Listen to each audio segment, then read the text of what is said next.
Smart 24, driving business.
Good evening and many thanks for joining us. It is National Heroes Day here in Uganda, and a happy Heroes Day to all of you wherever you are. I'm Jerome Paul Sonko with Winnie Wins and Nakauchi on for the sign language interpretation. But first, a look at our top stories. In tonight's bulletin, local content sidelined. Legislators caution government of awarding contracts to foreigners leaving out locals. Elsewhere, Uganda's airline is a fragile startup. Uganda spends billions reviving the fragile startup Uganda Airlines at expense of losses. And in our exclusive tonight, we discuss the increasing debt burden in Uganda and the way forward for the economy.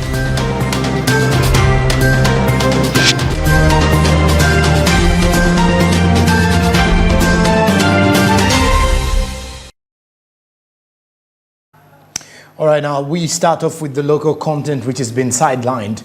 Members of Parliament have cautioned government over prioritizing foreign contractors at the expense of the local ones who have ended up without business since most of it is taken up by foreigners. These have singled out the Kampala City Rehabilitation Project, which has been given to more than 4 Chinese companies. We have details in this report.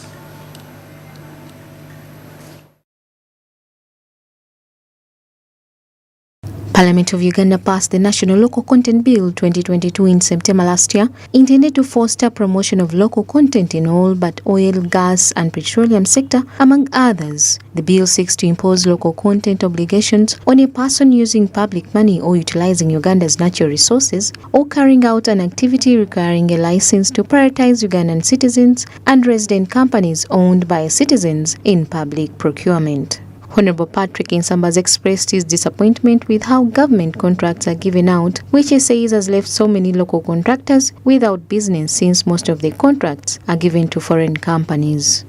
With the current procurement laws, with the current processes in the country, all Ugandan companies are being excluded.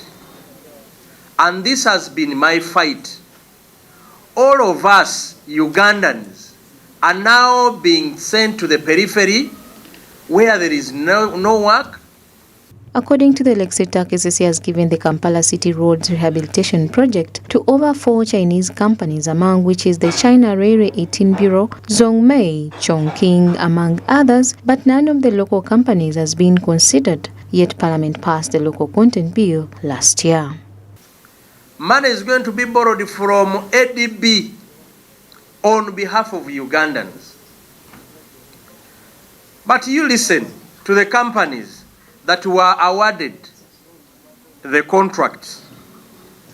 The first company is China Railway 18th Bureau Group Company Limited, which is a Chinese company.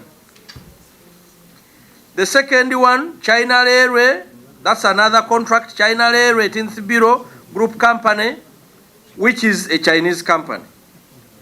Another one, Zongomei Engineering Group Limited, which is a Chinese company. Another one is Chongqing International Construction Company, which is a Chinese company.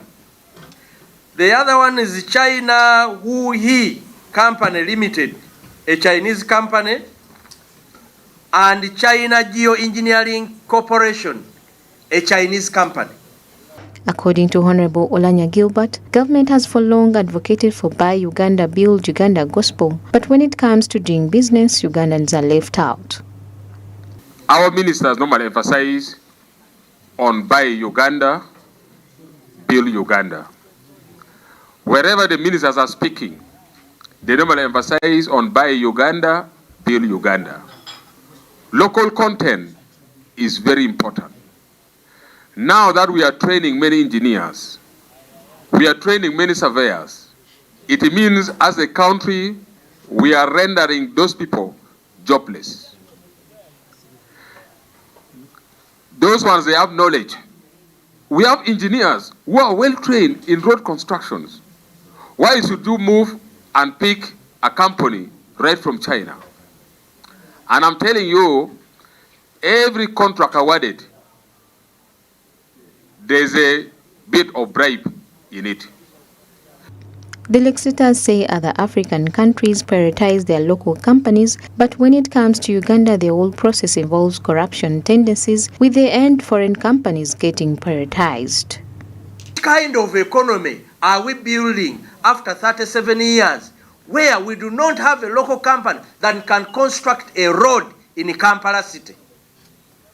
When you go to Kenya, the major 10 companies working in construction industry in Kenya, they are not Chinese companies, they are Kenyan companies.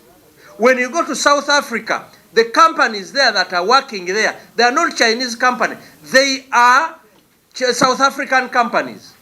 For us, we are busy making money for friends of General Museveni, who are the Chinese. I would be happier as a person fighting for local content if all these companies had joint ventures. We find that the so-called kickback is quite huge to the people who are awarding those contracts. That is why they are denying the local contractors intentionally never to get such kind of contract. Because the amount of money they normally give to foreign contractors, huge amount of money. And on that amount of money, they negotiate how much should go to the specific ministry that have awarded the contract. So we need to have hope on our engineers. We need to have hope on our companies. Right now, as a country, we are feeling so inferior. We think that foreigners are better than us. Parliament passed the local content bill on the 6th of September last year, and it is only waiting for the President's approval. Members of Parliament are optimistic that once this bill becomes an act, local contractors will get business. Sam Lanifa, Smart 24 TV, Business Today.